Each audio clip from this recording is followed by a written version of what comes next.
గురుదేవా, డబ్బు సమృద్ధిగా లభించాలంటే ఏం చేయాలి గురుదేవా? ఓకే, డబ్బు సమృద్ధిగా ఇంటికి రావాలి. ఉమ్, ఏదో విధంగా మనకు మిరాకిల్గా జరుగుతూ ఉండాలి. అవును. ఏదో ఒక మిరాకిల్గా మనకు డబ్బు రావడం, మంచి మంచి ఆపర్చునిటీ రావడం, ఉద్యోగంలో మంచి స్థాయికి వెళ్ళడం, ప్రమోషన్స్ వెళ్ళడం, జాబ్లో వ్యాపార అభివృద్ధి పెరగడం, ఇవన్నీ కూడా డబ్బుకు సంబంధించిన సమృద్ధి పెరగడం. ఏదో విధంగా ఎంత డబ్బు సంపాదించిన ఇంటికే కదా మనం తీసుకెళ్ళేది. అవును.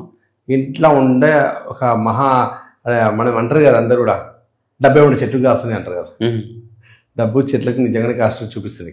ఓకే. ఎలా వస్తుంది, ఏం కథ, ఏం సంగతి, ఏ విధంగా పెట్టాలి, ఏం కదా.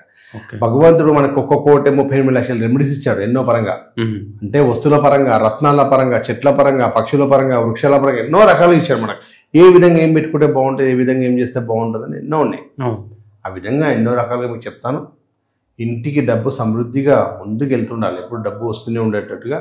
మనం అంటారు కదా, కుబేరుడే నిండుగా కుబేరుడు అంత స్థాయికి వెళ్ళాలంటాం కదా. అవును. అదేవిధంగా బుధవారం రోజు ఇంటికి ఒక మొక్క తెచ్చుకోవడం వల్ల, ఓకే. ఇంటికి ఒక మొక్క తెచ్చుకొని పెట్టుకోవడం వల్ల మనకు డబ్బు అనేది కుబేర స్థాయికి తీసుకెళ్తుంది. కుబేరుడుగా మారిపోతాం. దాని పేరే కుబేరుడు చెట్టు అంటాం. ఓకే. కుబేరుడు మొక్క. కుబేర మొక్క అని ఇలా దొరికితే అన్ని మీకు నర్సరీలో దొరికిపోతే, ఒకవేళ దొరకకపోతే మా త్రిబుల్ అదృష్ట దేవుగుల దగ్గరకు వచ్చేసింటే మీకు అక్కడ ఇచ్చేస్తారు. ఇది వచ్చి కుబేరుడు మొక్క ఉంటుంది. ఇది బుధవారం రోజు మనము నార్త్ సైడ్ ఇంటిలో నార్త్ సైడ్ పెట్టుకోవడం వల్ల మన కుబేరుడు ఉండే స్థలం ఏది? అష్ట దిక్పాలలో ఉత్తరం దిక్కు ఉంటుంది. ఉత్తరంలో నార్త్ సైడ్లో మనము ఈ కుబేర మొక్క పెట్టినట్టయితే ఇంటికి మన లక్ష్మి కటాక్షం, లక్ష్మి వస్తూనే ఉంటుంది. ఈ కుబేర మొక్క మనము ఇంట్లో పెట్టుకోవడం వల్ల మనకు అన్ని విధాలుగా ఐశ్వర్యం అనేది 4 విధాలుగా డబ్బు మనకి ఇంటికి వస్తున్నట్టు ఉంటుంది. ఇది మనం బుధవారం రోజు ఎప్పుడైనా సరే తీసుకొచ్చి కుబేర మొక్క ఇంట్లో పెట్టుకోవడం వల్ల మన సక్సెస్ఫుల్గా డబ్బు అనేది 4 విధాలు ఏదో ఒక మిరాకిల్ పరంగా వస్తూనే ఉంటుంది. ఓకే. అదేమంటారు, దారిలో మనకు గ్రహాలు బాగుంటే దారిలో పెట్టి కోట్ల రూపాయలు దొరుకుతాయి అంటాయి కదా. అవును.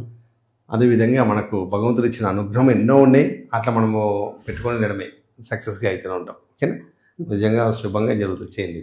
ఈ కుబేరు మొక్క పెట్టుకున్న తర్వాత ఏదన్నా పాటించాల్సి ఉంటుందా? నార్మల్గా పెట్టుకొని ఉంచుకోవడం వల్ల అంటే కుబేర మొక్క పెట్టుకున్న తర్వాత నియమం ఏంటిదంటే, శుద్ధి శుభ్రంగా ఉన్నప్పుడు దాన్ని ముట్టుకోవాలి. రోజు వాటర్ పోయాలని చేయాలి. ఇంట్లో వాళ్ళు మనకు కొంచెం మా సిస్టర్స్ అక్కజల్లకు ఒక్కోసారి బాగా లేనప్పుడు అప్పుడు దాన్ని ముట్టుకోకూడదు. ఇంట్లో వేరే వాటర్ పోయచ్చు అన్నమాట. ఓకే. ఇది సిస్టమ్ అన్నమాట. శుభ్రంగా ఉన్నప్పుడే మొక్క దగ్గరికి వెళ్ళాలి, మొక్కకి నీళ్ళు పోయాలి. శుభ్రంగా లేనప్పుడు మొక్క దగ్గరికి వెళ్ళి వేయొద్దు అనమాట. అంతే. మొక్క ఎప్పుడు ఎంత ఎదుగుతుంటే మీ స్థాయి ఎంత డబ్బు ఎదుగుతూ ఉంటారు అనమాట. అట్లా ఓకే. నమ్మకంతో ఆనందంగా డబ్బు, సంపద, ఐశ్వర్యం ఆనందంగా ఉండాలంటే కొన్ని రెమెడీస్ ఎన్నో ఉన్నాయి, చేసుకుంటూ వెళ్తుండాలి.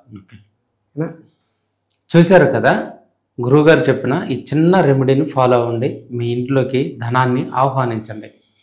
ధన్యవాదాలు గురుదేవా. సంక్షేమం.